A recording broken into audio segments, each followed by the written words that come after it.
Breaking news. Donald Trump has made a controversial decision. The United States is officially pulling out of UNESCO once again. That's right, this is the second time in less than a decade that the US has chosen to exit this international body. But why? What does it mean for the world and for America's place in it?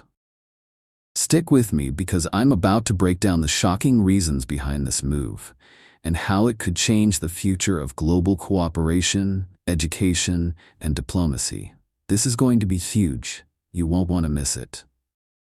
This decision might seem like a shock to some, but it's actually part of a pattern.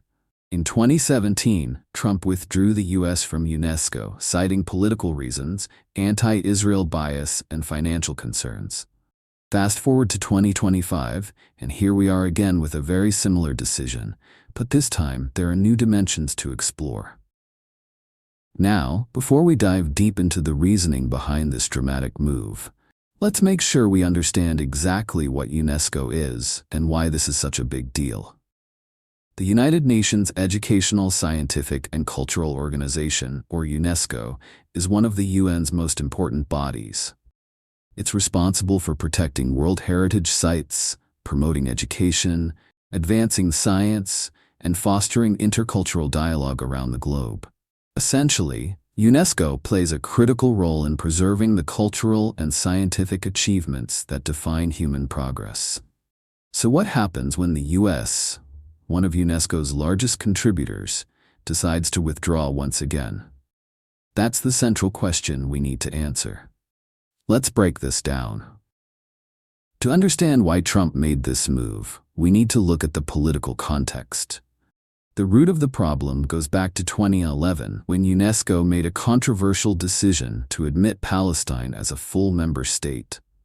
This didn't sit well with the US government, which has long supported Israel in its conflict with Palestine. The US saw UNESCO's decision as a challenge to its foreign policy stance, and in retaliation, it stopped funding the organization. Fast forward to Trump's presidency in 2017, and the administration took it a step further by officially withdrawing from UNESCO. They cited the organization's stance on Israel as the primary issue, coupled with accusations of anti-Israel bias. For Trump, supporting Israel and taking a hard stance on foreign policy was paramount. But here's the twist. While the US withdrawal in 2017 was deeply rooted in politics, the 2025 decision comes with an added layer of complexity. In 2025, Trump is not only citing issues with Israel, but also adding a new critique. UNESCO's growing focus on global issues like sustainable development and climate change. Let's dig deeper into that. Trump's administration has repeatedly criticized what they call woke cultural policies, a term used to describe what they perceive as overzealous progressivism.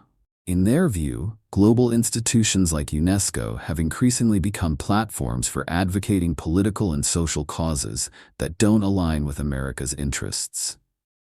One of the biggest criticisms from Trump is that UNESCO has been promoting what he views as a globalist agenda. This includes focusing heavily on the UN's Sustainable Development Goals, SDGs, which tackle issues like poverty, gender equality, climate change, and education for all. While these are noble goals, Trump argues that they undermine national sovereignty and push a vision that is too disconnected from American values. Take the Paris Climate Agreement, for example. Trump withdrew from it in 2017, and he's not shy about calling out international agreements that he believes compromise America's ability to operate freely. UNESCO's emphasis on sustainability, climate action, and inclusivity aligns more with global efforts that Trump sees as a form of ideological overreach. What does this mean for UNESCO? Essentially, it signals a shift away from purely educational and cultural goals towards broader, more politically charged issues. And to Trump, that's a deal breaker. Another major factor in this decision is money. As with many other international organizations, UNESCO relies heavily on financial contributions from its member states. The US was one of UNESCO's largest donors. However, when it withdrew in 2017, the US ceased contributing nearly 22% of UNESCO's budget. This created significant financial strain for the organization. But here's the twist. UNESCO didn't just sit back and accept the blow. The organization diversified its funding, reducing its reliance on US contributions and finding alternative ways to fund its work. The US share now stands at just 8% of UNESCO's budget. Still, that's a significant amount of money, and Trump feels that the US shouldn't be funding an organization that is no longer aligned with American interests. So pulling out may seem like a way for Trump to further reduce the US role in international organizations that he sees as ineffective or misaligned with American priorities. Is it a sound financial decision? Some would argue it's not, especially considering the cultural and scientific benefits that UNESCO provides globally. But for Trump's administration, it's all about cutting costs and controlling foreign policy. In terms of global impact, this decision sends a message that the US will no longer tolerate financing institutions that stray too far from its strategic interests. The reactions to the US withdrawal from UNESCO have been swift and varied. On one hand, there are countries like Israel which have expressed support for Trump's stance, viewing UNESCO's actions as biased against their interests. However, on the other hand, many countries, particularly in Europe, have voiced deep concern over the withdrawal. France, for instance, has been a strong supporter of UNESCO's mission and has already stated its disappointment in the decision. UNESCO's Director General, Audrey Azoulay, herself expressed regret, noting that the US withdrawal came at a time when the organization was undergoing significant reforms to make its operations more efficient and inclusive. Beyond the diplomatic fallout, there's a larger question. What does this mean for international cooperation? UNESCO is a body that brings together nations from all walks of life to solve global problems.